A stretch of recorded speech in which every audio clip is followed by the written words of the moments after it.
पहिल्या अध्यायाचा 44वा श्लोक होता मागच्या वेळेस. आणि त्याच्यामध्ये आपण जी अर्जुनाचे युद्ध न करण्याचे काही कारणं आहेत, त्याच्यामध्ये काही एक कारणं बघितले. आणि कसं जर पाप केले तर मी असं जर कार्य केलं तर मला पाप लागेल, अशा पद्धतीने अर्जुन इथे एक कारणं देत आहेत, आर्ग्युमेंट करतायत. आणि त्याच्यावर आपण चर्चा केली मागच्या वेळेस. आज ही चर्चा करूया. श्लोक नंबर 45 पहिला अध्याय.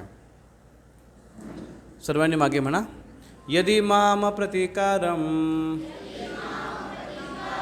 अशस्त्रम शस्त्रपाणयः धार्तराष्ट्ररणे हन्यो तन्मे क्षेमतरं भवे. यदि माम प्रतिकारम अशस्त्रम शस्त्रपाणयः धार्तराष्ट्ररणे हन्यो तन्मे क्षेमतरं भवे. यदि माम प्रतिकारम अशस्त्रम शस्त्रपाणयः धार्तराष्ट्ररणे हन्यो तन्मे क्षेमतरं भवे. यदि माम प्रतिकारम अशस्त्रम शस्त्रपाणयः धार्तराष्ट्ररणे हन्यो तन्मे क्षेमतरं भवेत. काय याच्यामध्ये मला श्रेष्ठ दिसत नाही आहे? हे माझ्या विरुद्ध युद्ध करायला इथे आलेले आहेत, असं अर्जुन म्हणतात कृष्णाला. अनुवाद आहे. यदि शस्त्रधारी धृतराष्ट्र के पुत्र मुझ निहत्ते तथा रणभूमि में प्रतिरोध न करने वाले को मारे तो यह मेरे लिए श्रेयस्कर है. यदि माम अप्रतिकारम, यदि माम अप्रतिकारम, मी जरी प्रतिकार केला नाही. अशस्त्रम शस्त्रपाणयः, पाणी म्हणजे हात, पाणी पिण्याचं पाणी, पण पाण्याचा एक हात होतो हात. पाणयः शस्त्र पाणी, हात. मेरे हात में, माझ्या हातात जर शस्त्र नसतील, मी बिना शस्त्राचं राहीन तिथे. धार्तराष्ट्ररणे हन्यू, धृतराष्ट्राचे पुत्र आहेत, त्यांनी मला मारलं जरी, तन्मे क्षेमतरम भवेत, तरी ते माझ्यासाठी क्षेमतरम आहे, चांगलं आहे माझ्यासाठी. म्हणजे ते शस्त्र असं धारण करून मारण्याची इच्छेने जमा झालेले आहेत, एकत्र आलेले आहेत. आणि मी त्यांना अशस्त्रधारी म्हणजे बिना शस्त्राचा त्यांच्यासमोर उभा राहून, युद्धाची इच्छा बिलकुल नाही माझी असं मी उभा राहून राहिलो, आणि त्यांनी जरी मला मारलं ना तरी पण ते योग्यच आहे, ते क्षेमतरम आहे माझ्यासाठी, असे अर्जुन कृष्णांना सांगतायत. म्हणजे आता जसं एखादी गोष्ट असेल की डिस्कशन आहे, आणि त्या डिस्कशनमध्ये अशी चर्चा होते की काय आहे, काय करायला पाहिजे. डिसिजन मेकिंग आहे, टीमवर्क आहे, डिसिजन मेकिंग आहे, निर्णय घ्यायची प्रक्रिया आता सुरू आहे. इथे बरेच कारणं दिल्यानंतर अर्जुन निष्कर्षावर पोचला. आणि निष्कर्ष काय आहे? हा निष्कर्ष आहे की सगळे शस्त्र अस्त्र धारण केलेले सगळे जे आहे ते मला मारायला जरी आले, मी निहातच तिथे बरं आहे आणि मी युद्ध करणार नाही. अगोदर तर अर्जुन म्हटले होते, अर्जुनाची लक्षणं पण आपण बघितली, याच्यावर चर्चा पण आपण केली. पण ही अशी अवस्था असताना सुद्धा अर्जुन आता म्हणतोय की मी युद्ध न केलेलेच बरं, असं अर्जुन कृष्णांना म्हणतायत. का अर्जुन असे म्हणतायत याच्याविषयी थोडी चर्चा करूया आपण. धृतराष्ट्रपुत्र, लेडीज या साईडला, जेंट्स या साईडला.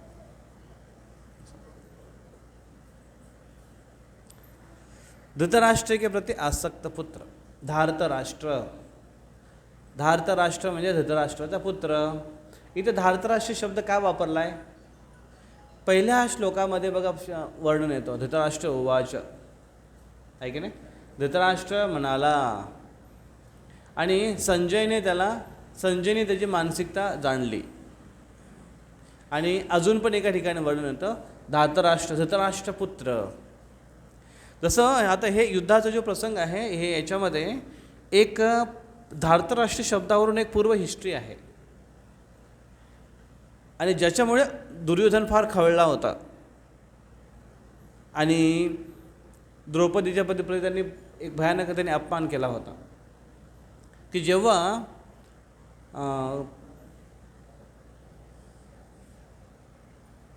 पांडवांनी एक सुंदर महल निर्माण केला होता आणि त्याचं उद्घाटन केलं होतं आणि तिथे सगळ्यांना बोललं होतं, मोठे मोठे राजे, त्यांचे नातेवाईक सगळ्यांना त्यांनी इन्व्हाइट केलं होतं. विशेष मोठा कार्यक्रम होता तो. आणि त्या कार्यक्रमामध्ये अर्जुन सगळ्या ठिकाणी फिरत होता आणि एवढं सुंदर त्याचं बांधकाम केलं होतं की बऱ्याच ठिकाणी अशी गोष्ट समोर दिसते पण ती तशी नाही आहे असं चित्रण केलं होतं. इल्युजनात्मक. आता पण बघता तुम्ही कधी कधी इल्युजन तुम्हाला असं दिसतं बघा, एक ऑप्टिकल इल्युजन. जर तुम्ही सर्च मारला नेटवर तुम्हाला खूप असे दिसेल ऑप्टिकल इल्युजन. कधी कधी काही लोक असे चित्र बनवतात भिंतीवर. एक चित्र मी बघितलं होतं, विशेष चित्र आहे ते, की एक पेंटर आहे, तो जंगलामध्ये गेला आणि एक मोठं झाड आहे असं, तसा बुंधा जो आहे एवढा मोठा असा आहे, झाड असं एवढा मोठा आहे तो, खोड तसा, आणि जंगल आहे आजूबाजूला हिरवं आहे आणि तो झाड हे आहे. त्यांनी काय केलं, त्याचं जे खोड आहे त्याला त्यांनी प्लास्टिकवरून लावलं, चिटकवलं, साधारण एवढ्या अंतरावर प्लास्टिक लावलं त्यांनी. आणि त्या प्लास्टिकवर त्यांनी कलर कॉम्बिनेशन करायला सुरुवात केली, पेंटिंग करायला सुरुवात केली. आणि त्यांनी असं पेंट केलं, त्याचा बॅकग्राऊंड त्या एवढ्या जागेमध्ये, झाडाच्या एवढ्या जागेमध्ये त्यांनी असं बॅकग्राऊंड केलं ग्रीन, की ते ग्रीन मागचे जे ग्रीन आहे आजूबाजूचं जे बॅकड्रॉपचं त्याला त्यांनी मॅच केलं. आणि दुरून जर बघितलं तर तेवढी जागा मोकळी दिसत होती, वर झाड आणि खाली बुंदा झाड, आणि मधली जागा जी आहे ती ग्रीन दिसत होती, मागच्या बॅकग्राऊंडला मॅच दिसत होती. आणि त्यामध्ये त्याने एक पक्ष्याचं चित्र काढलं त्याने, आणि हुबेहूब असं दिसत होतं. बघितलं तुम्ही ते चित्र? हुबेहूब ते असं दिसत होतं की तो मध्ये पक्षी उडतो आहे आणि वर झाड आहे अर्धं आणि खाली अर्धं झाड आहे आणि मध्ये मोकळी जागा वाटत होती. बघायला तुम्ही असं बघाल की अरे असं कसं काय होऊ शकतं, पण जेव्हा तुम्ही त्याचे अगोदरचे चित्र बघाल की तो पेंटिंग करताना, तेव्हा लक्षात येईल की याने तिथे चित्र असं तयार केलं आहे, कलर कॉम्बिनेशन असं केलं आहे की दिसताना असं दिसतं की तिथे झाड असून पण नसल्यासारखं दिसतं. ऑप्टिकल इल्युजन याला म्हणतात. ही तर कला आता आपल्याला दिसतं आहे, याच्या पूर्वी तर जास्त प्रगत होती आणि तशी निर्माण केली होती. आणि त्याच्यामुळे दुर्योधन ठोकर खाल्ली त्यांनी. जिथे त्याला वाटत होतं की इथे जसं ही भिंत आहे, त्या भिंतीला असे चित्र केलं की असं दिसत होतं की तिथं रोड आहे, रस्ता आहे, आणि तिथून तो जायला गेला आणि ठाकसे लागला डोक्याला. आणि तो बघितला की इकडे तिकडे कोण नाही बघत. मग तो निघाला तिथून. चालता चालता चालता एका ठिकाणी त्याला असं मस्त रस्ता दिसला त्याला गालीच्या टाकलेला, आणि थोडा पुढे गेला आणि तिथं रोड नव्हता, इथे पाणी होतं, पण त्या पाण्यावर अशी रंगवटी केली होती की असं वाटत होतं की ती जागा आहे. आणि त्याच्यात तो पडला धडाम. आणि त्यांनी पडल्याबरोबर तिथे आजूबाजूला द्रौपदी आणि काही राण्या, काही मेड सर्वंट वगैरे होत्या, आणि त्या हसायला लागल्या. तेव्हा तिथे द्रौपदी काय म्हटली, धृतराष्ट्रपुत्र. तिने एक शब्द वापरला आहे, धृतराष्ट्रपुत्र. धृतराष्ट्रपुत्र म्हणजे काय, धृतराष्ट्र कसा आंधळा आहे तसा मुलगा पण आंधळा आहे, त्याला दिसलं नाही ते पाणी पडला. सांगण्याचा अर्थ असा आहे की अंधे का बेटा अंधा. धृतराष्ट्र. संस्कृत भाषा, सुसंस्कृत लँग्वेजमध्ये कोणाला बोललं पण जातं ना, तर असं एकदम घाणेरडे शब्दामध्ये किंवा असं एकदम जसं आजकाल आपली टुकार लँग्वेज त्या पद्धतीने नव्हते बोलले जात, सभ्य भाषेमध्ये बोललं जातं. धृतराष्ट्रपुत्र. तसा इथे तो शब्द आहे व्यंगात्मक शब्द, धार्तराष्ट्र. तर धृतराष्ट्राचे पुत्र आहेत. हां, आता याच्यामध्ये अर्जुन काय म्हणताय, अर्जुन म्हणतायत की बघा, अर्जुन काय म्हणतात की मी जरी प्रतिकार केला मी जरी प्रतिकार नाही केला आणि मी निशस्त्र जरी उभं राहिलो तरी ते योग्यच आहे. मला तर वाटतं की ते बरं आहे, कारण याच्याने मी मेलो तरी पण मला काय प्रॉब्लेम नाही आहे. धार्तराष्ट्र रणे हन्यूस, धृतराष्ट्र जे पुत्र आहेत ते मात्र मला मारलं तरी मला काय प्रॉब्लेम नाही. ते मला का मारतील निशस्त्र मी असलो तर? युद्धाचा नियम असा आहे की एखादा जर बिना शस्त्राचा एखादा जर योद्धा असेल तर जो शस्त्रधारी आहे तो त्याच्यावर वार करू नाही शकत युद्धाच्या नियमानुसार. आणि जर अर्जुन म्हणतो की मी निशस्त्र जर उभा असेल आणि त्यांनी जर माझ्यावर आक्रमण जरी केलं, वार जरी केला तरी पण मला काही प्रॉब्लेम नाही आहे. मग त्याच्यावर वार का करतील? कारण ते धार्तराष्ट्रपुत्र आहेत. हा इथे व्यंग आहे. धार्तराष्ट्र रणे हन्यू, ते मला माझा हनन करतील, मारतील मला तरी ठीक आहे. का? कारण ते धार्तराष्ट्रपुत्र आहे. धृतराष्ट्र जसा आंधळा आहे दृष्टीने, तसा धृतराष्ट्र आध्यात्मिक ज्ञानाने सुद्धा आंधळाच आहे. आणि तसेच त्याचे पुत्रसुद्धा नैतिक मूल्याने पण आंधळे आहेत. त्याच्यामुळे ते वार करू शकतील, काहीच प्रॉब्लेम नाही. म्हणून धृतराष्ट्राचे पुत्र आहेत. दुसरं काय म्हणता येते की जसं धृतराष्ट्र राज्यासाठी काहीही करू शकतो, आसक्त आहे खूप, आणि त्याच्यामुळे धृतराष्ट्र आसक्त आहे हे कशावरून आपल्याला दिसतं? नुसतं त्याच्यावर आरोप लावतो का? नो. पांडू हे राजा होते अगोदर. धृतराष्ट्र वास्तविक मोठे होते पण त्यांना राज्य मिळालं नाही. का? कारण ते आंधळे होते आणि नियमानुसार तसं आंधळ्याला राज्य बनवता येत नाही. पंडू राजा बनले. पण पंडू राजा असताना जेव्हा त्यांना शाप मिळाला होता आणि ते जेव्हा वनामध्ये प्रस्थान केलं होतं त्याने, ॲक्च्युली ते युद्धासाठी गेले होते, विजयी युद्धासाठी गेले होते. त्यावेळेस राज्यकारभार सांभाळण्यासाठी त्यांनी धृतराष्ट्राला दिला होता. पण धृतराष्ट्र त्या काळामध्ये एवढा आसक्त झाला त्या राज्यामध्ये की सगळे लोक येऊन धृतराष्ट्राला राजा म्हणायचे, धृतराष्ट्र महाराज म्हणायचे. त्याला बरं वाटायचं, कमीत कमी आता तरी मला राजा म्हणा. आणि धृतराष्ट्राला विचारायचे की महाराज काय करायला पाहिजे? मग धृतराष्ट्र सांगायचं हां मग काय करायला पाहिजे तुम्ही सांगा. मग ते सांगायचे असं करूया असं करूया. मग धृतराष्ट्र म्हणतो बरं ठीक आहे असं करून टाका. म्हणजे त्याच्यामध्ये त्याचा अहंकार होता. त्याला एकदम असं मस्त वाटायचं की हां मी निर्णय घेतो आहे आणि मी सांगतो लोकांना असं करा. याच्यात त्याला आनंद होता धृतराष्ट्र, ही त्याची आसक्ती. आणि हळूहळू त्याची आसक्ती एवढी वाढायला लागली की आता काळ संपला आणि न्यूज मिळाली की पांडुराजा विजयी होऊन परत येत आहेत हस्तिनापूरमध्ये. तेव्हा मात्र धृतराष्ट्र खूप कासावीस झाला आणि त्याच्या पत्नीला म्हणतायत, गांधारीला म्हणताय, धृतराष्ट्र गांधारीला म्हणताय की मला एकदम अस्वस्थ वाटतं आहे आणि मला याची सवय लागली. मला असं वाटतं आहे की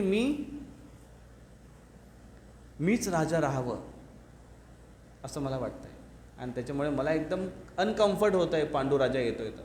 तेव्हा गांधारीने त्याला खडसावलं पतीला की तुमची ही भावना ह्या पद्धतीने विचार करणं हे अजिबात चुकीचं आहे, असं तुम्ही नाही करायला पाहिजे. का? कारण ते राज्य पंडूचं आहे. पण तरी धृतराष्ट्र एवढा आसक्त होता की पांडू पुन्हा आल्यानंतर पुन्हा ते जंगलात गेले आपल्या पत्नींसोबत. आणि जेव्हा त्यांना शाप मिळाला पांडुराजांना तेव्हा मात्र त्यांनी ऐलान केलं की मी राज्य आता जाणार नाही राज्यामध्ये, धृतराष्ट्र महाराजांनाच राज्य करू द्या आणि नंतर माझे मुलं झाले तर त्यांना राज्य मिळू द्या. पण धृतराष्ट्र त्याला एवढा आसक्त होत गेला. म्हणून धृतराष्ट्र राष्ट्राच्या प्रती तो दृढ आहे, आसक्त आहे, त्याला म्हणतात धृतराष्ट्र. तसाच दुर्योधनसुद्धा आणि त्याचे मुलंसुद्धा राष्ट्राच्या प्रती आसक्त आहेत. म्हणून धार्तराष्ट्र रणे हन्यू, धृतराष्ट्राचे पुत्र. पुढे म्हणतायत क्षेमतरम. क्षेम म्हणजे काय? क्षेम कुशल, चांगलं, चांगुलपणा. कसे आहेत तुम्ही? आम्ही कशा आहात? क्षेमतरम आहोत. क्षेमतरम नाही, इंग्लिशवाला शेम. एकदम अलज्जायुक्त. श्रेयतरम, क्षेमतरम. आम्ही एकदम कुशल आहोत, मंगल आहोत, छान आहोत, चांगलं आहोत. क्षेमतरम. त्याला आपल्या लँग्वेजमध्ये काय म्हणतात माहिती आहे का? कोणाला विचारलो आपण की कसा आहात तुम्ही? मजेत आहे ना. तोंडात त्या जिभेवर तो शब्द असा बसला आहे ना की तो तापामध्ये जरी असेल ना त्याला विचारलं काय कसे आहेत? मजेत. म्हणजे का बरं झोपला आहे? नाही, थोडा ताप आला आहे. मग मजेत कसला? पण तो शब्द एवढा जिभेवर बसला आहे आपल्या, मजेत. तसा क्षेमतरम नाही आहे. क्षेमतरम हा शब्द अति म्हणजे तरम आहे ना, हा म्हणजे खूप चांगला आहे, खूप चांगला आहे या अर्थाने आहे तो. अर्जुन हीच निर्णय निष्कर्षावर, या निष्कर्षावर अर्जुन पोहोचला. आता कुठला निष्कर्ष अर्जुनने काढला? की मला त्यांनी मारलं तरी चालेल. बघा आता श्रेय, कशामध्ये श्रेय आहे माझं? अर्जुन म्हणता येते जीवितहानी नाही होगी. मी युद्ध न करण्याचा निर्णय घेतला आहे, ह्या क्षेमतरम निर्णय आहे असं अर्जुनाचं मत आहे. कशामुळे? जर मी असा निर्णय घेतला त्याच्याने काय होईल? जीवितहानी होणार नाही. म्हणजे मी युद्ध नाही केलं तर युद्ध होणार नाही, कारण माझ्यावरच अवलंबून आहे युद्ध सगळं. मग जीवितहानी होणार नाही आणि अधर्म होणार नाही, अर्जुनाचं म्हणणं आहे. अधर्म काय? एवढे जे सगळे सेना आहे ती मारली जाईल आणि मग उर्वरित कुटुंब आहे तो अधर्मामध्ये लागेल. आणि मग काय होईल?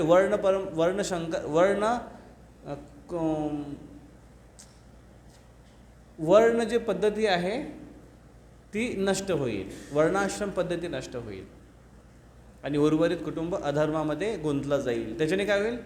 अवांछित संतती निर्माण होईल, म्हणजेच वर्णसंकर होईल. आणि वर्णसंकर झाल्यामुळे काय होईल? लुप्त पिंडोदक क्रिया, त्यांचे जे पूर्वज आहेत त्यांना पिंड उदक क्रिया बंद होईल. आणि नरके नियतम वासो, त्याच्यामुळे ते नरकात निरंतर पडून राहतील ते लोक, पूर्वजांचा उद्धार होणार नाही. एवढे सगळे प्रॉब्लेम होईल. म्हणजे हे काय आहे? किती मोठं पाप आहे. कोण म्हणतात? अर्जुन. आणि म्हणून मी युद्ध जर नाही केलं तर अधर्म होणार नाही. खरं आहे का ते? नाही. अर्जुन ज्या भावनेने, अर्जुन ज्या पद्धतीने विचार करायचा ते बरोबर आहे वास्तविक, पण सध्याच्या कंडिशनला ते बरोबर नाही आहे. अधर्म नाही होगा, पाप से बचाव होगा. एवढ्या सगळ्यांना मारण्याचं पाप लागणार नाही. उनको खुश देखकर मैं खुश हो जाऊंगा. हां, कोणला खुश बघून? माझे भाईबंद, माझे भावंड यांना बघून मला पण आनंद होईल आणि त्याच्यामुळे मी आनंदी आहे, मी खुश, मला ह्या निर्णयावर अर्जुन पोहोचलो. बघा, जेव्हा आपण एखादं मत बनवतो ना स्वतःचं, तेव्हा कुठली गोष्ट स्वीकार करणं थोडी कठीण जाते आपल्याला, थोडी नाही खूप कठीण जाते. एकदा आपण जेव्हा मत बनवतो तेव्हा, जर आपण कोणाला तरी विचारतो आणि विचारल्यानंतर आपण त्याचं सजेशन आपण ऐकतो किंवा आपण डिस्कस करतो, तेव्हा कोणी सांगितलेली गोष्ट स्वीकार करायला एवढा प्रॉब्लेम येत नाही. पण जर आपण निर्णयावर पोहोचलो ना तर त्याच्यानंतर कठीण जातं. अर्जुनचे हे निर्णय जे होते ते योग्य नव्हते, त्या क्षणासाठी योग्य नव्हते. यदि माम प्रतिकारम अशस्त्रम शस्त्रपाणयः, यदि माम प्रतिकारम, जर मी प्रतिकार केला, अशस्त्रम शस्त्रपाणयः, सॉरी, यदि माम अप्रतिकारम, तिथे अ आहे, यदि माम अप्रतिकारम अशस्त्रम शस्त्रपाणयः, जरी मी प्रतिकार केला नाही, अशस्त्र म्हणून मी राहिलो, निशस्त्र मी तिथे उभा राहिलो, तर काय होईल? काय होईल? मारलो जाईल, मारलो जाईल. आणि हे कसं आहे? हे अशा पद्धतीचं आहे, जसं आपल्या भाषेमध्ये हे लांबून दिसत नाही, तुम्हाला दिसणार नाही, समजत ना? समजतं? अरे वा, चांगले डोळे तुमचे. बीमार व्यक्ति क्षमता होने पर भी दवाई लेने से मना करना. आजारी आहे, दवा घेऊ शकतो, पण औषध घ्यायला तो मना करतो. कसलं लक्षण आहे हे? तसंच लक्षण आहे जसं अर्जुन क्षमता असून सुद्धा युद्धभूमीवर उभा राहून म्हणतो की मी युद्ध करणार नाही. पीछे से ट्रेन आ रही है देखकर भी रेल्वे ट्रैक से न हटना. हे तसंच आहे जसं अर्जुन बिना शस्त्राचं उभं राहतोय. हे सगळे कसले लक्षण आहेत? अप्रतिकारम अशस्त्रम. आणि हे अप्रतिकार आणि बिना शस्त्राचं राहणं हे जसं ट्रेन येते आणि मध्ये उभा राहणं आणि आजारी असताना पण औषधं न घेणं आत्महत्येचं एक लक्षण आहे किंवा त्याचा एक प्रकार आहे. आणि इन शॉर्ट सारांश रूपाने जर म्हणायचं तर अर्जुन अशा परिस्थितीमध्ये तिथे आहे की तो कन्विन्स झाला आहे की मी आत्महत्या करायला तयार आहे. ते युद्ध चालू आहे, सगळे असे शस्त्रास्त्र घेऊन उभे तयार आहेत आता मारायला, आणि अर्जुन म्हणतो की मी युद्ध करणार नाही, मी शस्त्र पण घेणार नाही, आणि त्यांनी मला मारलं तर मारणारच. ते एकतर ते कोण आहेत? धार्तराष्ट्रपुत्र, युद्धासाठी आसक्त आहेत, ते मारणार 100%. तर त्याच्यामुळे अशा पद्धतीचा घेण्यात येणारा जो निर्णय आहे तो आत्महत्याचा निर्णय असल्यासारखं आहे. मग अशी परिस्थिती का आणि केव्हा निर्माण होते व्यक्तीच्या जीवनामध्ये? की जेव्हा तो अशा निर्णयास्पद पोचतो की त्याला त्याची बुद्धी कन्विन्स करते, त्याला परावृत्त करते, त्याला सहमत करते आणि त्याला शिकवते की कसं हे आत्महत्येचा जो प्रकार आहे किंवा अशा पद्धतीने तुझं वागणं हेच योग्य आहे. मोस्टली असं तुम्हाला बघायला मिळेल की जे लोक आत्महत्या करतात, आत्महत्या काय करतात? वास्तविक आत्महत्या करणं हे आनंददायी गोष्ट नाही आहे. आनंददायी गोष्ट आहे का आत्महत्या करणं? नाही. बघा, तुमचा एक बोट जर कापला, किती दिवस त्रास होतो आपल्याला. नुसतं बोट तिलक लावायला, तोच बोट भाजी कापताना किंवा काय पकडताना किंवा आंघोळ करताना किती आपल्याला त्रास होतो त्याचा. एखादे बोट जर त्रास देत असेल तर एक बोट कापण्यासाठी एवढा घाबरतो आपण. शरीराचा गळा कापण्यासाठी व्यक्ती तयार होतो, गळफास घेण्यासाठी तयार होतो. गळफास घेतल्यानंतर किती भयानक वेदना असतात. तो फास आहे तो एकदम ह्या आधी येत्या नस आहे त्याला पूर्ण एकदम जाम करतो, तो एकदम घट्ट बसतो. मागचा जो मणका आहे तो ब्रेक होतो, तुटतो, तो मोडला जातो. तो त्याच्याने ही जी जिव्हा आहे, ही जिव्हा आपल्याला एवढीशीच दिसते, 1-1.5 इंच दिसते, अशी लांब येते. म्हणून तर एवढं बडबड करतो आयुष्यभर. अशी लांब जिव्हा बाहेर निघते, अशी पूर्ण बाहेर निघते अशी जिव्हा त्याची. सुसाईडचं आणि मर्डरचं ते डॉक्टर लोक त्याला चेक त्या पद्धतीने करतात. आणि घावाचं लक्षण, आणि खूप खूप म्हणजे एवढा भयंकर तडफडतो तो माणूस तिथे, एवढा भयंकर तडफड. किंवा दुसरा विष खाऊन एखादा व्यक्ती मरतो, तर विष खाल्ल्यानंतर कशा त्याच्या शरीरामध्ये तशी कशी अवस्था होते, कसा त्याच्या शरीरात दाह होतो, ते विष कसं ब्लड क्लॉटिंग करतं आणि तोंडाला फेस येतो, शरीर निळं पडतं, गडबड लोळतो तो. एका ठिकाणी बघितलं नव्हतं, ऐकलं होतं. टीचर्स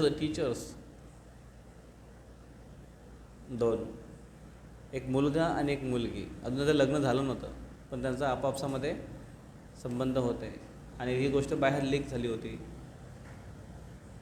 आणि त्याच्यामुळे काहीतरी झालं होतं, त्यांचं माहिती नाही काय झालं, पण दोघांनी पण रात्री विष खाल्लं आणि दोघे त्या गडबड लोळत होते त्या ठिकाणी. भयंकर अवस्था होती, दोघे मेले. कितीतरी वेदना होतात आत्महत्याने.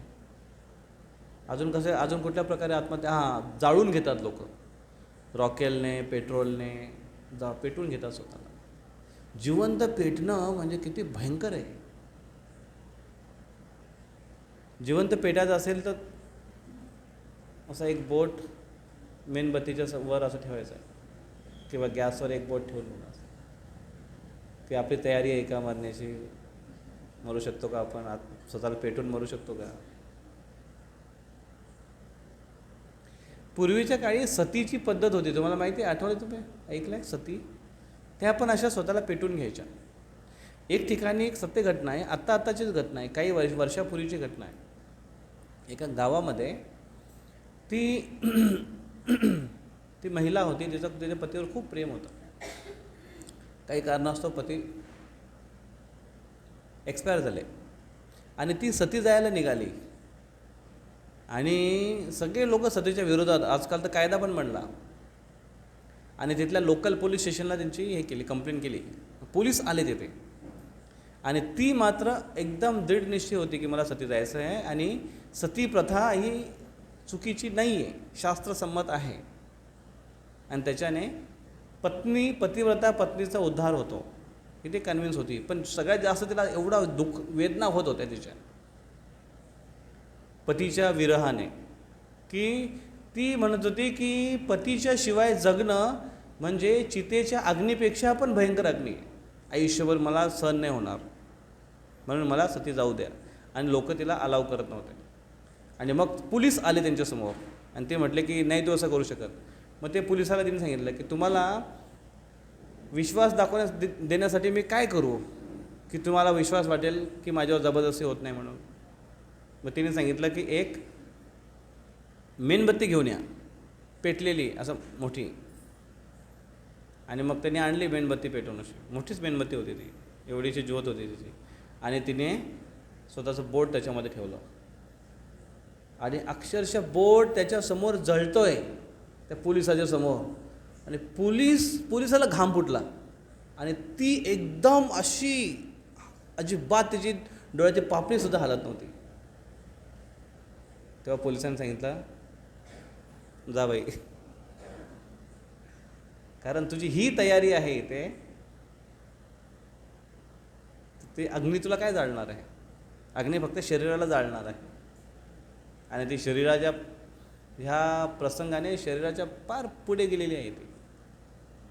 तर पण त्याला वेदना जे जळतात, बापरे. तुम्ही जर हॉस्पिटलमध्ये गेले, बर्निंग वॉर्डमध्ये, असे ओरडतात, असे किंचलतात, कधी पण ओरडतील ते, रात्री पण ओरडतील ते. आणि अचानक तुम्हाला न्यूज येईल, जर नातेवाईक असेल ना, न्यूज येईल तुम्हाला की एकदम ओके, म्हणजे एवढी चांगली तब्येत आहे की उद्या सोडणार मला, असे बोलतील ते, एकदम छान, एकदम ठीक. आणि पुढच्या 4 तासामध्ये तुम्हाला मेसेज येईल की एकदम सिरियस क्रिटिकल कंडिशन. कधी काय होईल त्याचा काही भरोसाच नाही जळलेल्या पेशंटचा. खूप वेदना, पूर्ण बॉडी अशी एकदम जळते. विचार करा, कल्पना करा. याच्यासाठी एवढं जोर देऊन सांगतोय की कोणी असं ट्राय मारू नये आत्महत्येसाठी. अर्जुन अशा पद्धतीने करू इच्छितो. इथे काय कारण असतात जनरली आपण स्वतःचं शरीर संपवण्यासाठी? इथे काही कारणांची चर्चा केली बघा. शरम म्हणजे भयंकर इन्सल्ट झाला आहे, भयंकर अपमान झाला आहे, मी तोंड कसं दाखवू लोकांना आता, त्याच्यामुळे महिलेलाच परवडलं आत्महत्या. कॉम्पिटिशन म्हणजे मी हारलोय मी, कसं काय मी आता कोणासमोर उभं राहू, शक्यच नाही. याच्यामध्ये काय असतं माहिती आहे का, एक फॉल्स इगो खूप असतो स्पर्धेमध्ये, की मी डायजेस्ट नाही करू शकत ती गोष्ट, त्याच्यामुळे सुसाईड. 3rd, प्रायश्चित्त, की मला एक आहे प्रायश्चित्त, पण एक आहे की जर मोठा अपराध घडला असेल किंवा जो अनहोनी गोष्ट आहे त्याला शेवट शिक्षा काय किंवा त्याला प्रायश्चित्त काय, तर हेच प्रायश्चित्त की स्वतःला संपवणं. हे पण एक कारण आहे आत्महत्येचं, मरण्याचं. नशेमध्ये माणूस काय पण करतो, नशेत माणूस मरतो. अपमान, जर अपमान केला असेल कोणी तर व्यक्ती मरतो. पढाई का टेन्शन आहे, अभ्यासाच्या टेन्शनने पण मुलं सुसाईड करतायत, किंवा चांगले नंबर्स नाही आले तरी पण सुसाईड करतायत. त्याला वडिलांनी काहीतरी बोलला तरी सुसाईड करतो. आईने काहीतरी बोलल्यावर शक्यतो सुसाईड नाही करत. मुली करत असतील, मुलं नाही करत. किंवा मग काहीतरी प्रेयसीने काहीतरी केलं, फसवलं, ब्रेकअप झाला, किंवा प्रेयकरने ब्रेकअप दिला, त्याच्यामुळे सुसाईड. एक इंजिनियरचा मुलगा होता, इंजिनिअरिंगला 2nd इयर की 3rd इयरला होता तो, 3rd इयरला होता तो मुलगा. आणि तो ज्या एरियामधून जायचा कॉलेजला, त्या एरियामध्ये रस्त्याला जाताना एक घर होतं, तिथे एक मुलगी होती, त्यांचं दोघांचं थोडं होतं. पण त्या मुलीच्या घरचे लोक त्याला सहमत नव्हते आणि ते फार ॲग्रेसिव्ह होते ते. आणि तिला पक्की खात्री होती की हे लोक मला याच्याशी लग्न करू देणार नाही, असं तिचा विश्वास होता. आणि त्यांचं काय काय बोलणं पण होत होतं. तो मुलगा माझा चांगला परिचयाचा आहे. आणि एक दिवशी त्याला अचानक न्यूज मिळाली की त्या मुलीने सुसाईड केलं, विष खाल्लं तिने.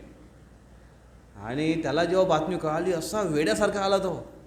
मग आमचा एक भक्त, आम्ही बुक डिस्ट्रीब्युशनला जायचो स्टेशनला, आणि मी त्या दिवशी गेलो नव्हतो, दुसऱ्या एक सेवा होती, आणि ते भक्त गेले होते बुक डिस्ट्रीब्युशनला. आणि बुक डिस्ट्रीब्युशनला गेले आणि संध्याकाळी ते बॅग जशी जशी घेऊन आले परत बुक्स भगवद्गीतेचे. मी म्हटलं अरे एक पण गीता गेली नाही. मग त्याने सांगितलं तर एवढे हसायला लागले ते, एवढे हसायला लागले ते. ते म्हटलं काय झालं गड्डा सांगू का? म्हटलं सांगा. ते म्हटले आपला तो मुलगा, आमचा स्टुडंट, कॉलेजचा स्टुडंट, तिथे प्रिचिंग करायचं, तो म्हणजे एवढा वेड्यासारखा करत होता, एवढा वेड्यासारखा करत होता की त्याचा मित्र त्याला कसा तरी पकडून त्याला रिक्षात भरून आणलं त्याने. आणि रिक्षात त्याला घेऊन येता नुसा गडबडा करत होता की गेली ती, आणि रडत होता असा एकदम ना लहान मुलासारखा, असा रडत होता ती गेली माझ्यामुळे गेली, असं तसं तसं. आणि याला हे चूप करत होते की तू चूप बाईस, तू जर असं बोलायला लागलं की तुझ्यामुळे गेली ना, आणि तिच्या घरच्यांना जर कळालं तर तुझे 12 वाजवतील, ते तुझा केस पण होईल आणि भलतंच काय काय होईल. त्याला कसं तरी करून रिक्षात टाकून त्याला घेऊन आले, ते स्टेशनला घेऊन आले, आणि तिथून मग त्याला ट्रेनमध्ये बसून त्याला घरी पाठवून दिलं. तो आता येऊ नको म्हणजे 1 आठवडा रे. आणि तिकडे गेल्यानंतर पण तो एवढा एकदम कसा तरी झाला होता, आणि त्या मुलीने आत्महत्या करून टाकली. तर त्याच्यामुळे ह्या अशा गोष्टी आहेत. आणि मग कधी कधी भांडणं होतात, भांडणाने पण कधी कधी लोक असे आत्महत्या करतात का? भांडणाने आत्महत्या, तू दुसऱ्याला मारायला बघतात लोक. अजून काय कारण आहेत आत्महत्या करण्याचे याच्या व्यतिरिक्त? कर्ज. कोण म्हटलं? हां, गुड. कर्ज एक कारण आहे आत्महत्या करण्याचं. आज मोठं कारण आहे ते कर्ज. कर्जाचं वाढ होत जाते. कर्जाने आत्महत्या. अजून काय कारण आहे आत्महत्या करण्याचं? काय आहेत?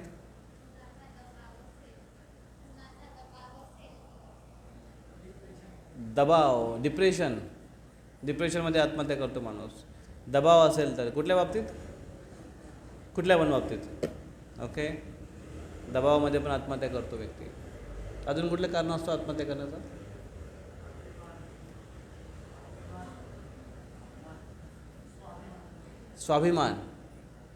स्वाभिमानाला ठेच पोहोचली, याच्यामध्ये आहे का स्वाभिमानाचं काय? अपमान. ओके, अपमान आहे. अजून काय कारण आहे आत्महत्या करण्याचं? भाजीत मीठ कमी झालं.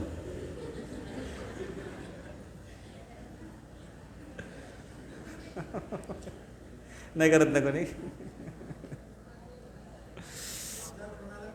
हां, आजारपणाला कंटाळून म्हणतात डॉक्टर काहीतरी एक इंजेक्शन द्या, मरू द्या आता मला. आजारपणाला कंटाळून, दुःखांना कंटाळून व्यक्ती जीवन संपवण्याचा विचार करतात लोक असे काही.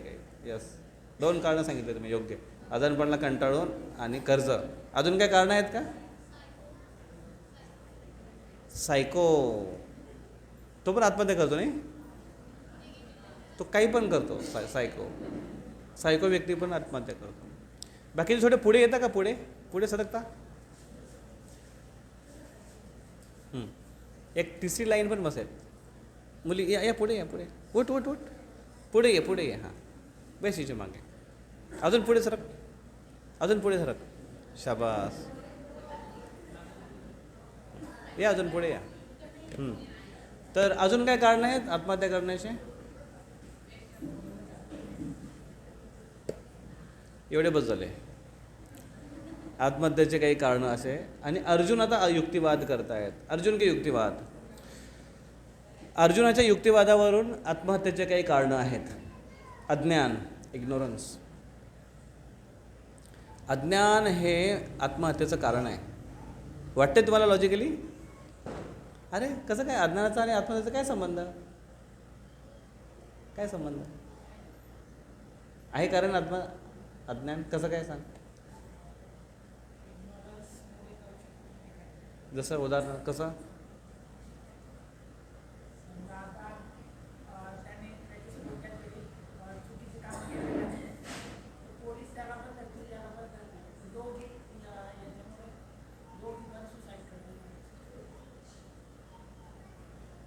ठीक आहे, अजून अज्ञान आणि आत्महत्येचा काय संबंध आहे? येस.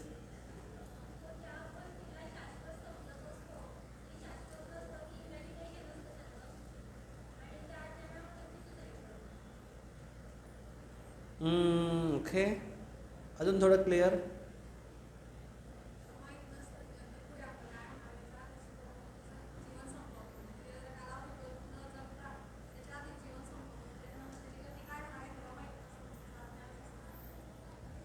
ओके, पुढचे परिणाम काय आहेत त्याच्याविषयी अज्ञान असल्यामुळे तो असं करू शकतो. ओके, ते पण एक कारण आहे अज्ञान. अजून थोडंसं अजून क्लिअर पाहिजे.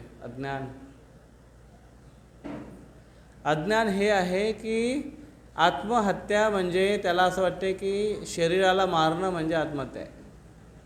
वास्तविक आत्महत्या कधी होतच नाही, कारण आत्म्याची हत्या करताच येत नाही. नैनम छिंदंती शस्त्रांनी नैनम दहती पावक न चैनम क्लेद्यंत्यापो न शोषयती मारुत. आत्म्याला जाळता येत नाही, आत्म्याला कापता येत नाही, आत्म्याला सुकवता येत नाही, आत्म्याला विरघळता येत नाही, आत्म्याला शस्त्राने मारता येत नाही. मग आत्मा मरेल कसं काय? मग आत्मा तर मरत नाही, मग आत्महत्या कसली?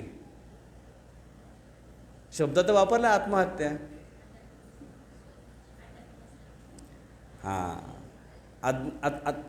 मग इथे काय अज्ञान काय कारण आहे की जर तो स्वतःला शरीरच समजतोय आणि त्याला वाटते की शरीर संपवलं म्हणजे प्रॉब्लेम सॉल्व, हा खूप मोठा अज्ञान आहे. आत्म्याविषयी असलेल्या अज्ञानामुळे व्यक्ती आत्महत्या करतो. कारण अर्जुन ह्याच पद्धतीने विचार करत होता आणि आत्म्याच्या स्तरावर कधी विचार करत नव्हता अर्जुन. आणि त्याच्यामुळे अर्जुन असं वाटत होतं की मी जर यांना मारलं तर हे ठार होतील आणि जीवितहानी होईल, पण मी जर तसं नाही केलं तर सगळे चांगले राहतील, फक्त मीच एकटा मेलो तरी काही प्रॉब्लेम नाही. अर्जुन अशा पद्धतीने विचार करत होता. आणि कृष्णाने म्हणून पुढे आत्म्याचं ज्ञान दिलं. अज्ञान, इग्नोरन्स. दुसरा फॉल्स कंपॅशन, दुसरी झुटी करुणा, खोटी माया. करुणा काय म्हणताय? करुणा समजतं, मराठी शब्द आहे ना. खोटी करुणा. खोटी करुणा कशी काय असते? हां, खोटी दया कशी असते? खोटी दया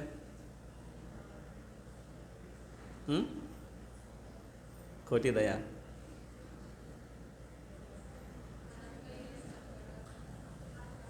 मुलगा जर आजारी आहे, टायफॉईड झाला आहे, पण आई म्हणते नाही रे माझं बाळ, तुला काय खायचं आहे बेटा? तो म्हणतो मला खायचं आहे आलू पराठा. तुझे बेटा आत्ता आणते बनवून खाते आलू पराठा. ही झाली खोटी करुणा. हां, मग मुलगा म्हणतो मम्मी मला शाळेत अजिबात जायचं नाही. का बेटा जायचं नाही? ती सर मला अजिबात आवडत नाही. अच्छा, नाही आवडत का बेटा? नको जाऊ, ये आपले बैस. खोटी करुणा. समजलं तुम्हाला? खोटी करुणा, झुटी करुणा. त्या मुलासाठी काय योग्य आहे याचा विचार न करता त्याच्या इच्छेसारखंच किंवा त्याला एकदम पॅम्परिंग करणं, कुरवाळणं त्यांना असं एकदम, बेटा नाही हां बेटा. ही आली खोटी करुणा, झुटी करुणा, फॉल्स कंपॅशन. मग अर्जुन इथे फॉल्स कंपॅशन काय कशी करत होता? अर्जुनाची दया होती सगळ्यांच्या बाबतीत. प्रश्न आता असा आहे की ते दयेच्या लायकीचे आहेत का ज्यांच्यावर आपण दया दाखवतो? एखादी आई एका मुलाला अशी मारते, फटाफट फटाफट फटाफट दे कानाखाली, कॉलरला पकडला, धाड धाड दे दनादन करते. आणि 4 लोक बघतात, अरे का निर्दयी आई कशी मारते त्या पोराला बघा.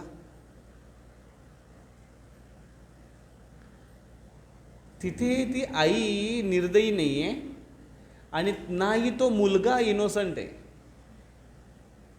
जेव्हा त्याच्या अगोदरच्या हिस्ट्रीमध्ये जेव्हा आपण जाऊ तेव्हा आपल्याला कळेल की तो माफ करण्याच्या लायकीचा आहे का, त्यांनी काय कारनामे केलेत. आणि ती आईची जी करुणा आहे ती आईचं मारणं ही करुणा ठरेल. का करुणा ठरेल आईचे मारणं? मारल्याने कधी करुणा होते का?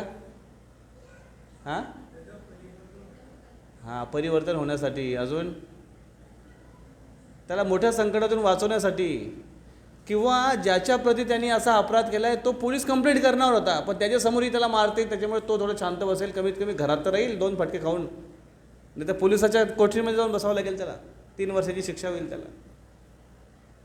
आईची करुणा आहे ती. करुणा कधी कधी अशी येते, कधी कधी समजत नाही करुणा. आई जेव्हा मारते मुलाला, वडील जेव्हा मारतात तेव्हा त्यांची करुणा समजत नाही. इथे अर्जुन काय म्हणतायत की मी जर यांना ठार मारलं, अरे रे रे रे रे किती मोठं पाप लागेल. अर्जुन त्यांना माफीची जी भावना ठेवतायत ते माफीच्या लायकीचे आहेत का? आणि जर त्यांना माफ केलं तर ते पुढे किती किती अपराध करतील, किती किती लोकांना त्रास देतील, किती किती जनतेचा छळ करतील. मग पोलिसांनी जर अशी करुणा ठेवली तर मग समाजामध्ये कोण घाबरेल त्यांना? समजा पोलीस स्टेशनला तुम्ही जर ट्रॅफिक रूलमध्ये सिग्नल क्रॉस करता, सिग्नल लागलेला आहे, सिग्नल तोडून पळाले रोडवरून, किंवा हेल्मेट नाही घातला, किंवा बिना लायसन्स तुम्ही निघाले आणि पोलिसांनी विचारलं तुम्हाला का रे कुठे लायसन्स? तो सॉरी सर थोडा विसरलो मी, घाईघाईत निघालो होतो. अच्छा अच्छा अच्छा, खूप घाई होती का? बरं बरं बरं, ठीक आहे ठीक, परत असं करू नको, हां जा. असं केलं तर किती त्या पोलिसाला लोक हे करतील. एवढं स्ट्रिक्ट असून सुद्धा त्याला नाव मामा ठेवलं आहे, म्हणजे त्यांना मामा बनवता येतं असं लोकांचं म्हणणं आहे. फॉल्स कंपॅशन, योग्य करुणा नाही आहे ती, खोटी करुणा आहे. मग अर्जुनची जी करुणा होती ती फक्त शारीरिक स्तरावर होती. पहिलं जे कारण आहे अज्ञान, इग्नोरन्स. आत्म्याबद्दल त्यांचा जागरूकता नव्हती. तिसरं नैराश्य, फ्रस्ट्रेशन. अर्जुन निराश झाला होता आणि त्याच्यामुळे अर्जुनाच्या नैराश्याचं कारण काय? अज्ञान आणि झुटी करुणा. आणि त्याच्यामुळे अर्जुन फ्रस्ट्रेट होते की समजत नाही काय केलं पाहिजे मी. हृदय दौर्बल्य, विकनेस ऑफ हार्ट. हृदयाचं दौर्बल्य होतं. हृदयाचं दौर्बल्य काय येतं? कारण बुद्धी सक्षम नाही आहे डिसिजन घेण्यासाठी. त्याचं पुढचं कारण आहे हृदय दौर्बल्य, हृदयाची दुर्बलता, विकनेस ऑफ हार्ट. काय सांगता येईल याला मराठीमध्ये? एखादा व्यक्ती दुबळा आहे बिचारा, अरे रे रे रे त्याला म्हणतो ना आपण, तो आहे हृदय दौर्बल्य. बघा, हृदय दौर्बल्य आणि कपटी याच्यामध्ये काय फरक आहे?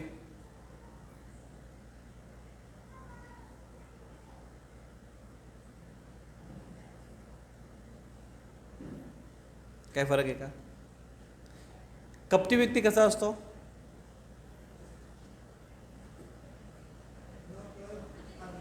न कळत नाही, जाणून बुजून करतो तो. जाणून बुजून तो करतो, त्याला म्हणतात कपटी. चुकीचं कार्य करतो, त्याला माहिती आहे हे पाप आहे पण तरी तो करणार, कारण त्याला त्याच्यामध्ये लाभ दिसतोय, स्वार्थ दिसतोय, दुसऱ्याला तो फसवणार, असा व्यक्ती येतो.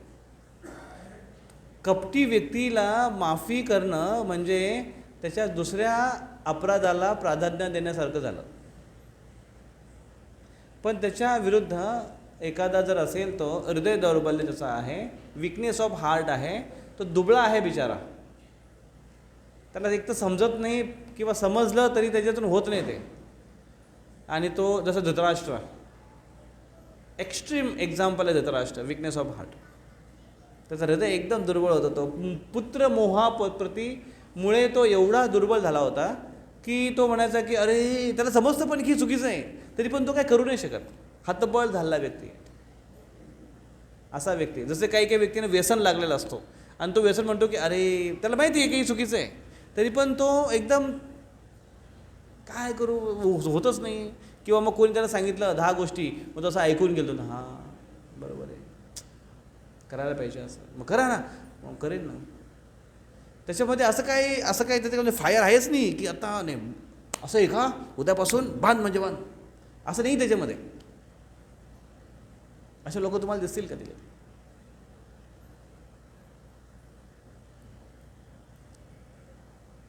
ते पण एक कारण आहे, हृदयाची दुर्बलता. काय आता होत नाही, काय करायचं, जाऊ दे, मरते आता, गिवअप करून टाकतात ते लोक. आणि त्याच्यामुळे ते एक कारण आहे, विकनेस ऑफ हार्ट. आणि 5वं कारण, समस्या का समाधान करने में असमर्थ, इनकॅपेबिलिटी. असमर्थ आहे प्रॉब्लेम सॉल्व करायला, डोक्यावरून पाणी चाललं, आता काय करायचं, जाऊ दे, बघ दिला आपण, आत्महत्या, नाही जमणार मला आता, बास संपवलं, आत्महत्या. अर्जुन ह्या पद्धतीने ह्या थॉट्सने कन्क्लुजनवर येऊन बसला की जाऊ दे आता नकोच. त्याचे हे कारण होते, अज्ञान, false compassion, frustration, weakness of heart, incapability, हे त्याचे कारण होते.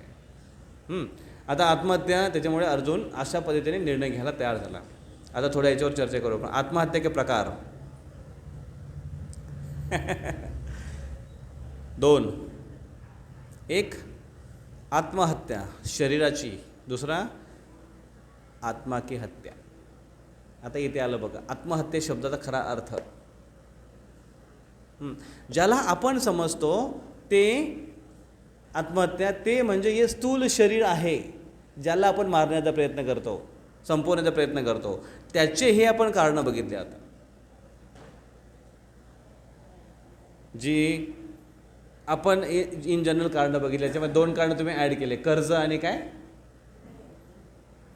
तरी सांगितलं होतं, कर्ज आणि आजारपणाला कंटाळून, हे 2 कारणं तुम्ही ॲड केली होती. छान कारणं आहेत ते.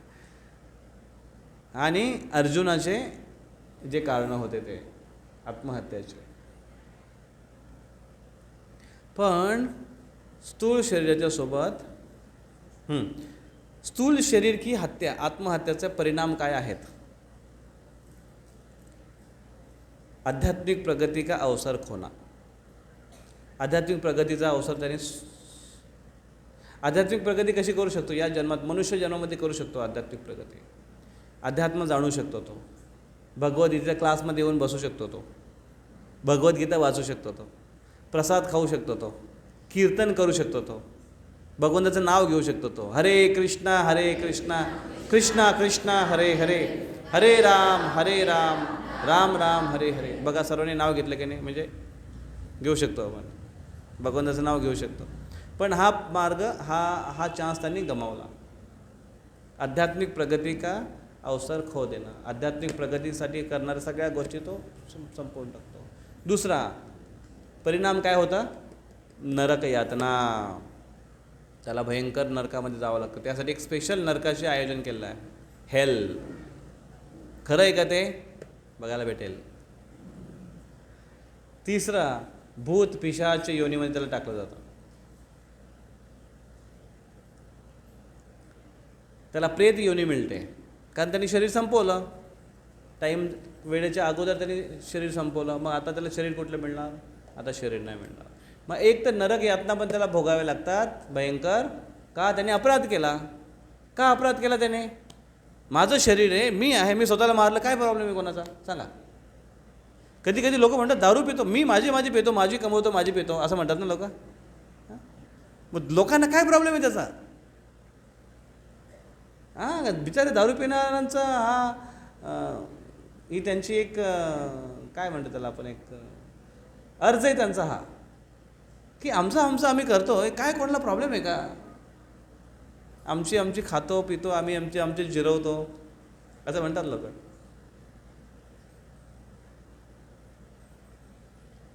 मग का बरं दारू पिणं अपराध का बरं आहे? मग त्यातले काही लोक काय म्हणतील माहिती आहे का? नाही, दारू पिणं अपराध नाही आहे, जास्त दारू पिणं अपराध आहे. मग त्यात अजून असं म्हणतात, नाही नाही, जास्त दारू पिणं पण अपराध नाही. दारू पिऊन वेडवाकडं काही करणं हा अपराध आहे. तर खरं आहे का असं? दारू पिणं अपराध आहे की नाही ते सांगा मला अगोदर, मग पुढे बघू आपण. आहे का? किती जणांना वाटतंय की दारू पिणं अपराध आहे? हात वर करा. किती जणांना वाटतंय की दारू पिणं अपराध नाही आहे? हात वर करा. अरे कोणीच हात वर करत नाही. तुम्ही मॉडर्न जगामध्ये राहतात की नाही राहत? आज तुम्ही बिंदास बघताय टी व्हीमध्ये, मूवीजमध्ये, स्त्रिया पण दारू पितायत, स्त्रिया पण सिगरेट फुकतायत, अशा धुरकांड्या उडवतायत मस्तपैकी. मग कुठल्या अँगलने दारू पिणं अपराध आहे ते सांगा. चला, कोण सांगेल? कुठल्या अँगलने दारू पिणं अपराध आहे? पण ते माझं शरीर आहे ना, मी पिन नाही तर नाही पिन, कोणाला काय प्रॉब्लेम आहे? आर्थिक नुकसान होतं. कसं?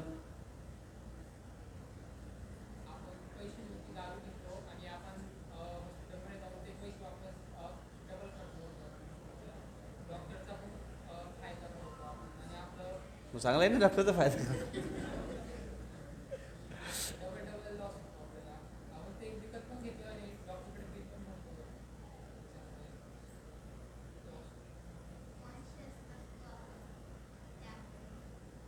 ओके, कॉन्शियस नसतो, भगवंताचं स्मरण करता येत नाही म्हणून. अजून कोणाला काय ॲड करायचं याच्यात? यास,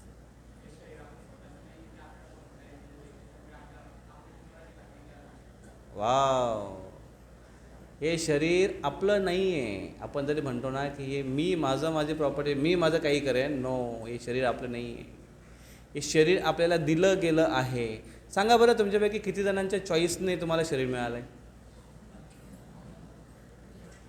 तेव्हा काय अगदी मला बरोबर चांगलं मिळालं, एकदम माझ्या मनासारखं, किंवा मला असंच पाहिजे होतं, मी असंच ॲप्लिकेशन दिला होता कंपनीला की सेम मला असं पाहिजे, आणि बरोबर तसंच मिळालं. असं झालं कधी?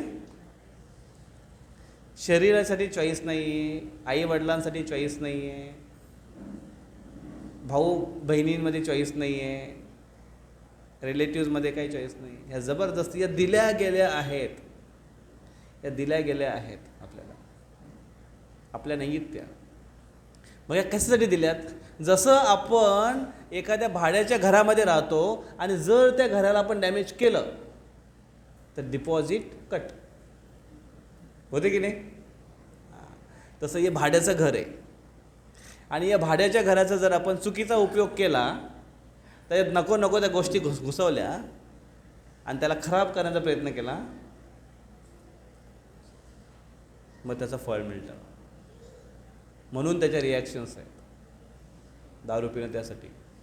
आणि मग आत्महत्या पण, हे शरीर जर आपलं नाही आहे आणि आपण त्याचा नॅचरली त्याची वाढ आहे, नॅचरली त्याचं स्थिरता आहे, नॅचरली त्याचा झीज आहे, आणि नॅचरली त्याचा मृत्यू आहे. हे निसर्गाच्या आणि आपल्या कर्मानुसार त्या गोष्टी घडणार आहेत. पण त्याला आपण जबरदस्ती जर त्याला मारण्याचा प्रयत्न करू तर आपण स्वतः आपल्या शरीराची हत्या करतो, आणि म्हणून तो अपराध आहे. आपण आपल्या शरीराची हत्या करतो म्हणजे आपल्याला दिलं गेलं जे शरीर आहे भगवंतानी, त्याचं आपण नाश करतोय, भगवंताची प्रॉपर्टी आपण नष्ट करतोय. जर आपण गव्हर्नमेंटची प्रॉपर्टी नष्ट केली, आणि जर तुम्ही UPमध्ये असाल तर बुलडोजर चढेल आपल्या घरावर, होय की नाही? गव्हर्नमेंटची प्रॉपर्टी जर आपण नष्ट केली तर गव्हर्नमेंटचे रूल्स आपल्यावर लागू होतील. तसं ही गव्हर्नमेंट प्रॉपर्टी आहे, भाड्यात दिलेली आहे राहण्यासाठी. त्याचा उपयोग आपण त्या कारणासाठी केला गेला पाहिजे, कमीत कमी त्याला असा डिस्ट्रॉय तरी नाही केला पाहिजे. मग कशासाठी दिलं आहे? हा आध्यात्मिक प्रगतीसाठी. शरीर दिलं आहे शरीर नष्ट करण्यासाठी. आई, शरीर दिलं आहे शरीर नष्ट करण्यासाठी, यस, पण हे नाही, दुसरं शरीर नष्ट करण्यासाठी.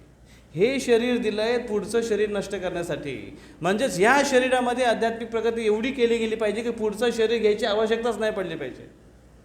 म्हणजे शरीर नष्ट करण्यासाठी हे शरीर दिलं आहे.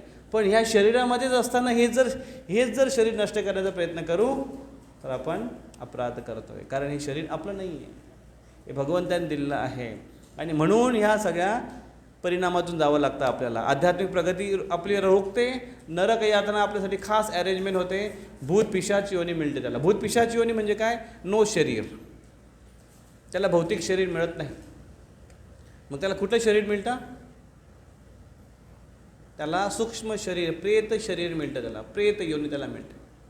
मग ते प्रेत शरीर कसं असतं? अदृश्य असतं ते.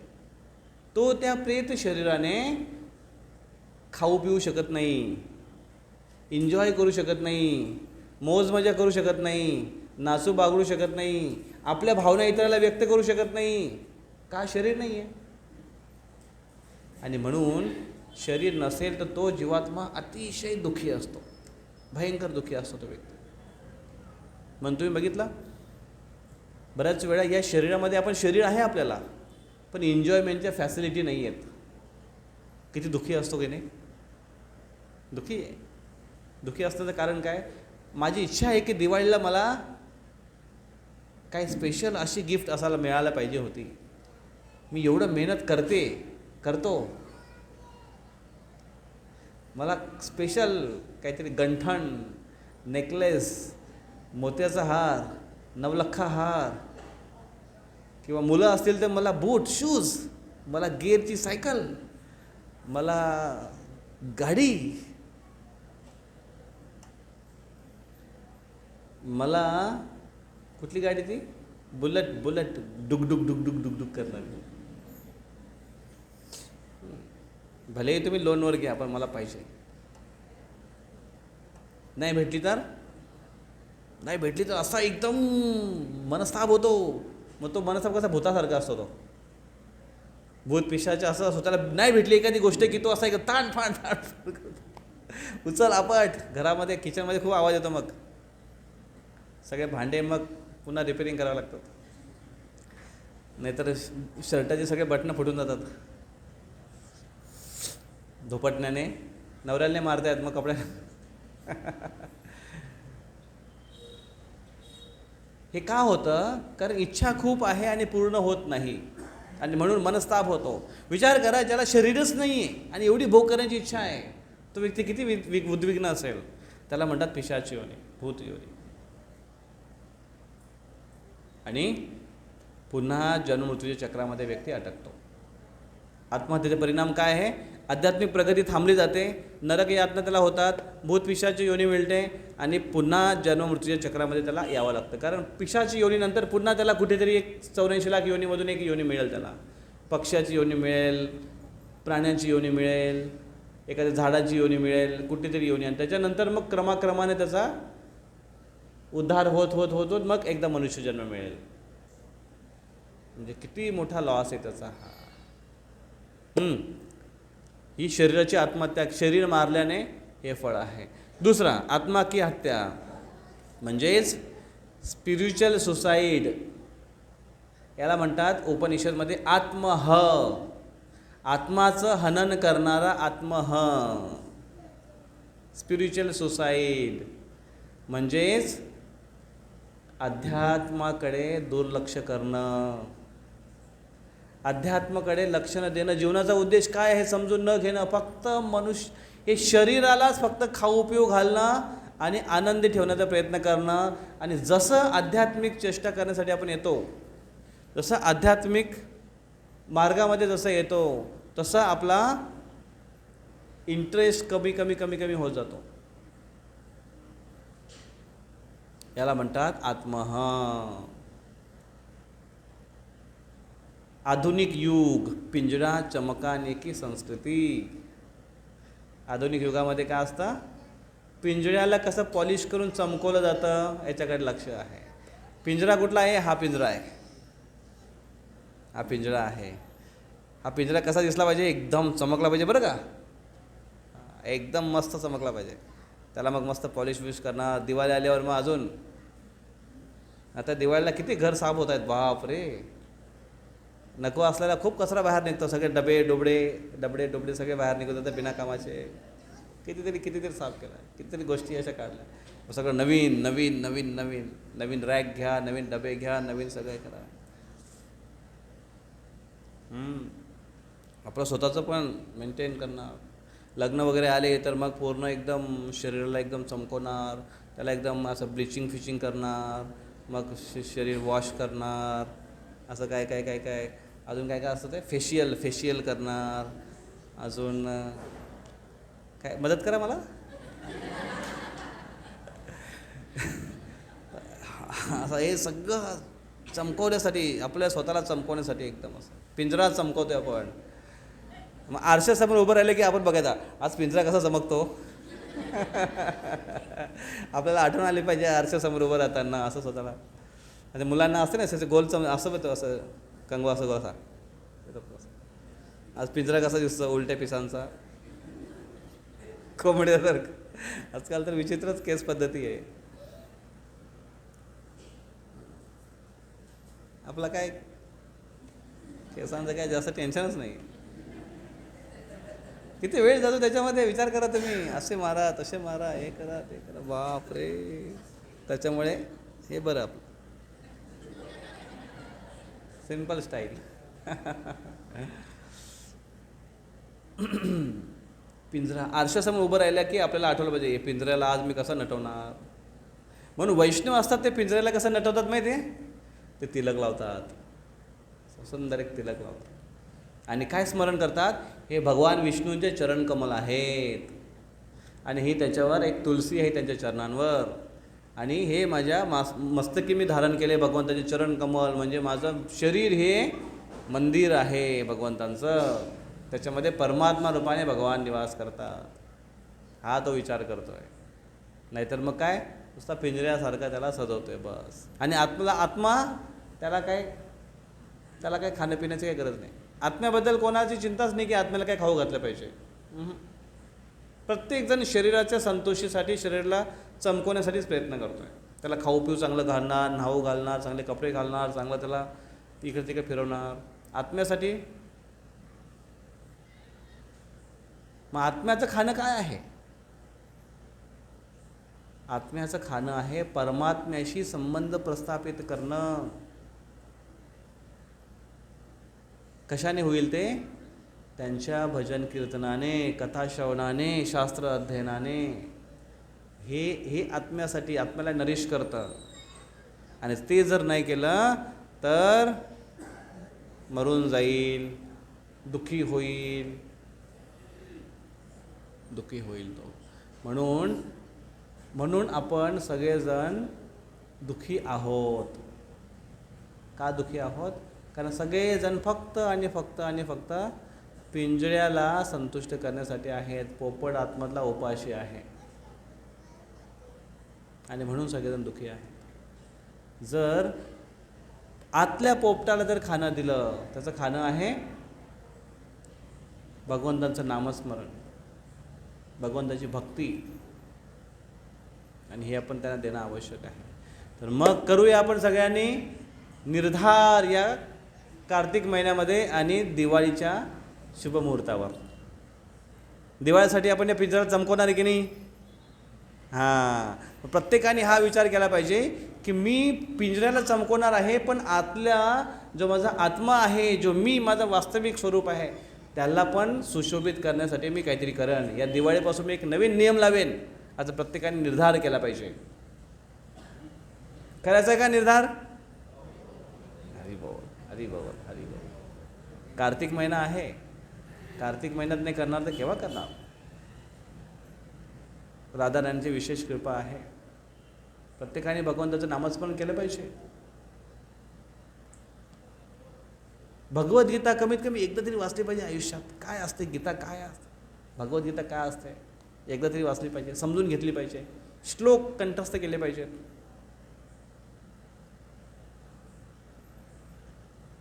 याच्याने आपलं जीवन सुखी होईल आणि मग आत्महत्येची वेळ येणार नाही. जसं अर्जुन त्या निर्णयावर येऊन पोचला, ज्याचा परिणाम, ज्याचा दृश्य असं होतं की मानो अर्जुन आत्महत्या करण्यासाठीच निघाला आहे, अशा पद्धतीने निर्णय घेतो आहे. असेच निर्णय आपण आपल्या जीवनामध्ये घेतलेत की आपलंसुद्धा आत्महत्यासारखाच प्रकार घडतो आहे.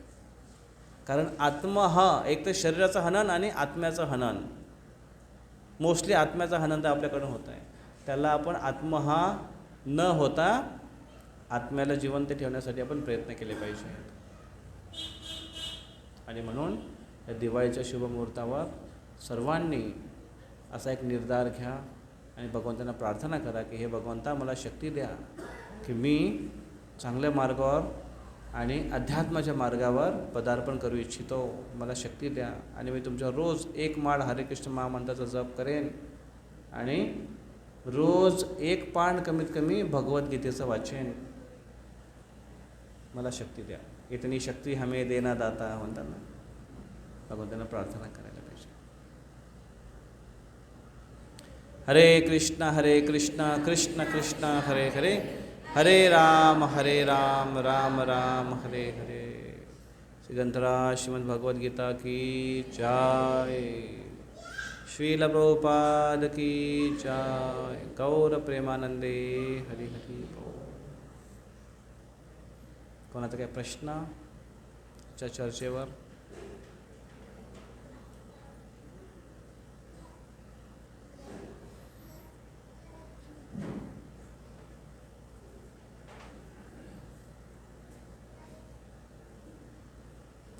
क्वेश्चन? ओके. तर आता इथे आज आपले सुदर्शन सोनवणे प्रभू यांचा वाढदिवस आहे. आणि वैदिक पद्धतीने कसा वाढदिवस साजरा केला जातो याची एक छोटीशी झलक इथे मिळेल. आणि त्यानंतर दामोदर अष्टकम आपण गायलो जाऊ इथे. आणि दामोदर अष्टकम नंतर सर्वांसाठी महाप्रसाद.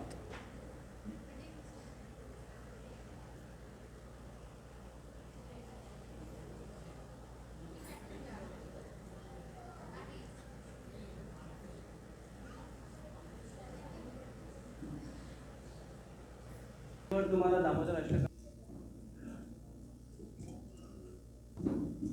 हे दिसेल, हे गायचं आहे आपल्याला. त्याच्यानंतर हरे कृष्ण महामंत्र सुरू होईल तेव्हा दिवे पेटवा. स्क्रीनच्या समोर कोणी येऊ नका, म्हणजे इथे दिसेल सर्वांना. दिवे पेटवताना सुद्धा ओवाळता, तिथून ओवाळा. माताजी इथे ओवाळू शकता स्क्रीनवर, जेव्हा दामोदर कृष्ण दिसतील, मुलींचा फोटो राहील त्यांना ओवाळू शकता. आणि प्रभूजी यांना ओवाळू शकता, कुठेही ठेवू शकता, पण गोंधळ नका करू. नमामि स्वरं सच्चिदानन्दरूपं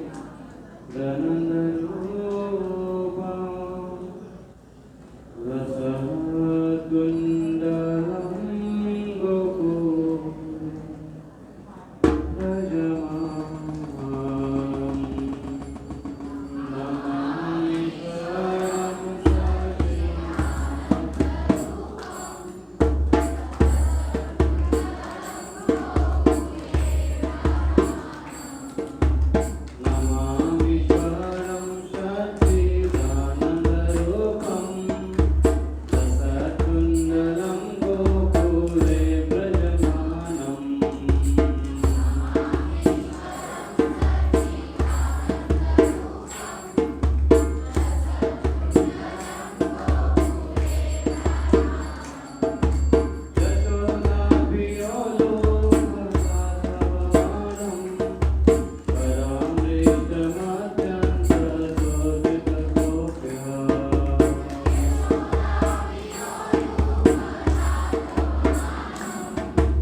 कृष्णा हरे कृष्णा कृष्णा कृष्णा हरे हरे. सगळ्यात शेवटचा. हरे रामा हरे रामा रामा रामा हरे हरे. हरे कृष्णा हरे कृष्णा कृष्णा कृष्णा हरे विवेक विवेक हरे रामा. टेबलच्या पुढे लोक येतात ना, टेबलला तिकडे कुठेतरी घ्या की स्क्रीनच्या जवळ लोक नाही. हरे